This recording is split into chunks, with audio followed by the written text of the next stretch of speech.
Sanu, your chai. Wow, nice to have some good tea. Thanks, Suni. Yeah. Yeah, look at the colors. What your water looks a little impure. We call it green tea. The Look at green mine. tea. I like to Nice have the green brown. tea. Yeah, milk tea. Yeah. So this also shows how different we are from each other Oh, yes, in yes, most of the yes. things, right? Last 23 years, I think that's been a big discovery. Yeah, I observe, Suni, you are so artistic. Look at our house. I mean, you're bothered about the colors and the looks and the decor. And I know sometimes I need to get trained myself to see how wonderful you keep this house. Yes. And I can say that you're very technical. You're more the technical type, operating whatever instruments, the laptop and all that stuff Oh, yeah. is quite easy for you. So And, you're very different in that. You love people. You like your energy is when people. Sometimes, I need to give you signals to calm down. Yeah, and that's you and how different I am. Yes. I've noticed that you like the solitude.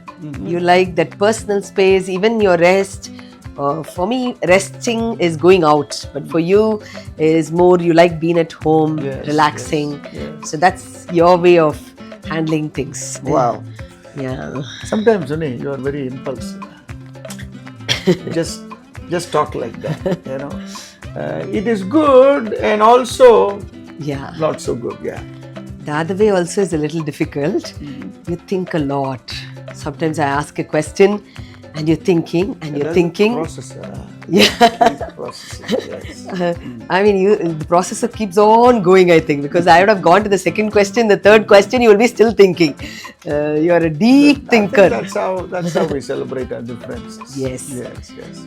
Yeah, these things show that we are so different from one another, right? yes. 23 years married and we have found out how different we are. By the grace of God, God has enabled us to resolve most of the issues, or almost all the issues. Yes, by God's grace. Yes. By God's grace, yes. We don't have a picture perfect marriage for sure, but then we've always worked on a marriage, Yes, and we have learned to resolve our issues. Sometimes through the hard way, through the easy way, but we have learned to resolve our issues. And I thought it'll be nice. And first of all, viewers, it's a joy for me to have my husband today, It's a Sunitha joy Prasad. for me too, yes. It's a joy for me too. I thought you were correcting me. So we do videos on marriage, family, parenting and youth. So we would encourage you to like, subscribe our videos and follow, and please share it with others so that many others will be benefited too. And let it be a blessing. Thank you. Okay, wait. It's a joy for me to have my husband here with me. We've been married for 23 years. We have 2 daughters. So we do have a lot of experiences. So we've learnt a lot through our marriage. So today I thought it'll be good to ask my husband. So Sanu, how do you think we worked on our conflicts or our issues? How did we resolve our issues? So probably you can speak to the viewers about that. Think through many years of our marriage, and if I reflect on that, firstly, I think we addressed that there's an issue, and so we didn't cover it up, we didn't avoid it, and somewhere or the other it would surface. And so that's first thing. Once you accept that there's an issue, you get a lot of room to work, and the quicker the better. That's the first one. Second is we've looked at an issue and always we have analyzed it. We want to know whether it's a spiritual issue, it's something to do with communication, it's something to do with the children or our attitudes, our personalities. So we've analyzed it. It's like a doctor diagnosing. Yeah. So if your diagnosis is good, then your prescription will work. And so I think that's what happened in our conflict resolution. Third one I feel is the approaches that we have taken. First is, being in the ministry, being as people of the Lord, we've always resorted to prayer. And I think one thing is noteworthy is that we've surrounded ourselves with people who pray for us Yes. and who stand with us. And so that's a big blessing. And then we've also seen how communication, probably just both of us in the bedroom, or sometimes involving children, or sometimes we go on a family trip and then we see, okay, fine, this is a good time for us to open up. So different approaches that helped us. Sometimes friends have come Very and true. it has eased, our burden, and then we share. Sharing also has helped. And then we remember times when we went on a long season of prayer and certain mountains had to be moved. And so that was wonderful, the way we handled it. And the last one, I feel, by God's grace thus far, we've been able to guard the atmosphere in our house. We wanted peace. Our core values have been straight. We know that we want this marriage, and we support one another. And this is from the Lord, and we've kept these core values as pivotal for our marriage. And then we've resorted not to bring in words of accusation, criminal words, vulgar words, words that very sharp. I think for us, we've pushed it away, and we said, let's guard the peace. We want the peace, and the quicker we resolve our issue, I think we can celebrate. Very true. And so I think that has been our way of resolving Yeah. conflicts. Yes. Yeah, that's true. That's right. Actually, two of the things that comes to my mind very clearly is one is communication. Yes. We have always sought to communicate our issues, whatever it is, whatever the problem, how huge or how small it is. We have always thought of, communicating with one another. Sometimes that is very loud communication. Yeah, Soft of course. communications. Yes. Yeah, But we communication. have had all kinds of communication, but then we did communicate. We didn't hide it. We didn't put it here and there. We communicated. The second one, for sure, a boundary that what we brought about is not to use disrespectful words. Yes. I still remember the beginning years. I think it used to come out, and then we decided to put a boundary here, and we thought no disrespectful words. We will always value the person.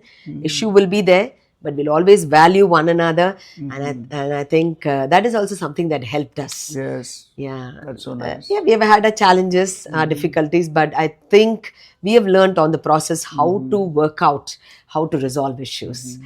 And for the sake of our viewers, I thought it'll be good to make it more easier and simpler by bringing the 7 A's of conflict resolution. The same thing, what we spoke now, but just streamlining it and bringing it as the 7 A's of conflict resolution. The first A is accept that there is a problem.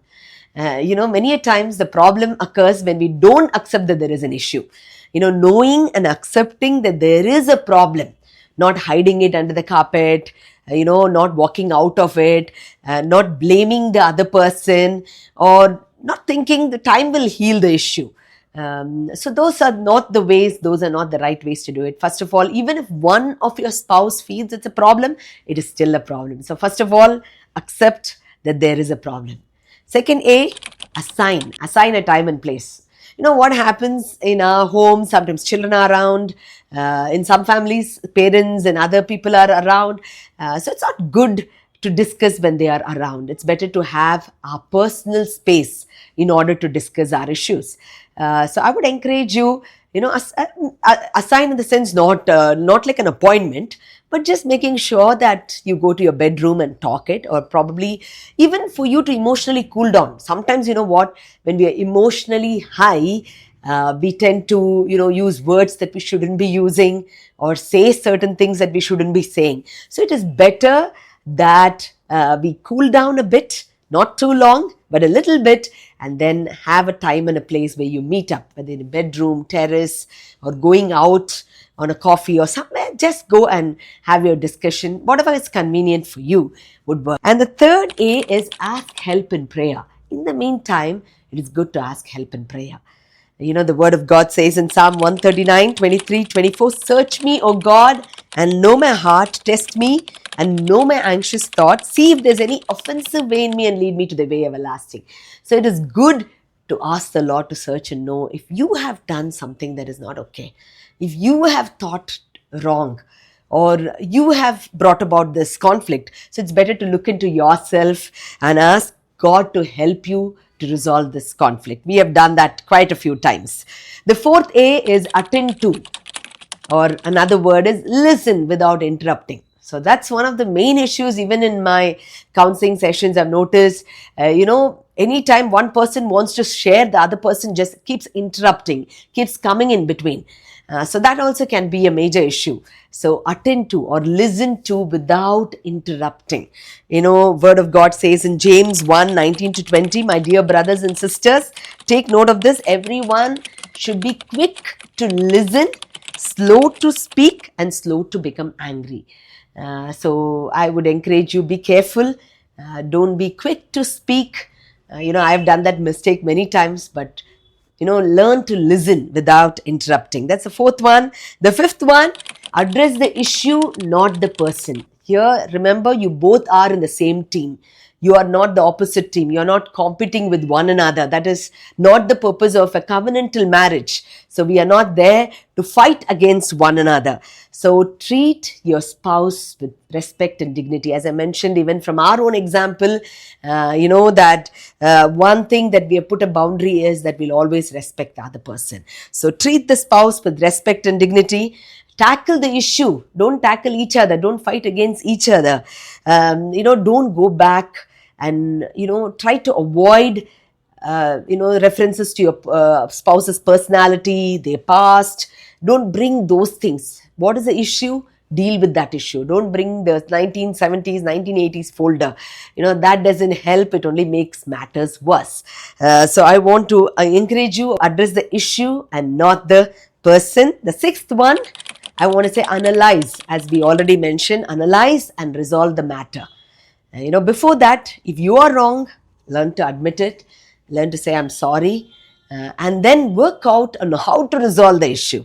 Brainstorm many alternatives. For example, if it is about your spouse's timekeeping, they're not able to keep time, they're not coming back on time. If that is the issue, what are the other alternatives that you can come up with? Brainstorm other alternatives. Evaluate what are the pros and cons in working out the issue, and see what is the best alternative to work out your issue. I know I can't speak in detail, but in our counseling sessions, we speak about this in detail, but just want to mention this over here.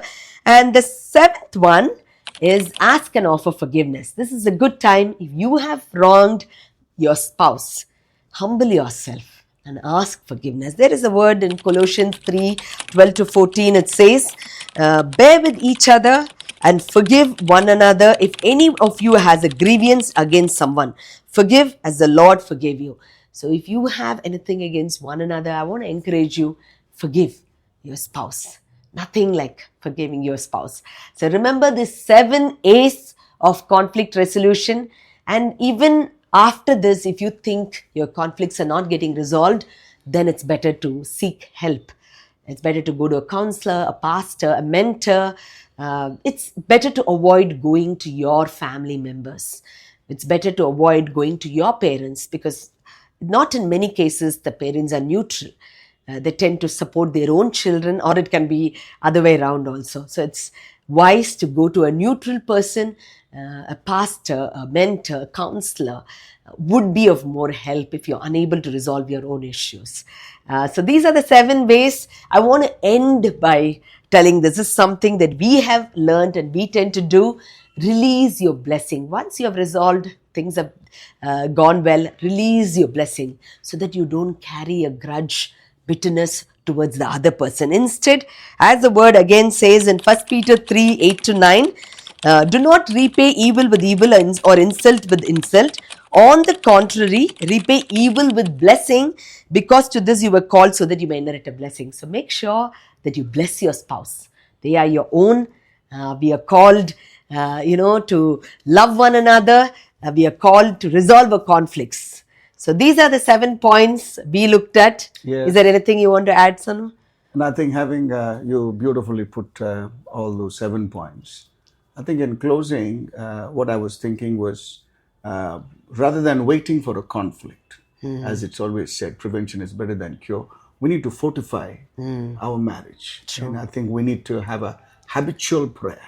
And we need to get together rather than waiting for an conflict, and then that becomes a matter of prayer and concern. I think the ongoing prayer life of a couple is very, very critical, and so that we can even unplug and uproot a lot of issues in the spirit, and so that we don't have to struggle in the natural. And so, as the Lord said, or even as Paul was encouraging, pray without ceasing. Couples, pray without ceasing. Yes. Yeah. So yeah, that's how we resolved it, and those are some of the pointers we wanted to mention. I hope you will be able to resolve your conflicts and have a godly and a strong and a healthy marriage. Yes. Amen. Thank you. Wonderful.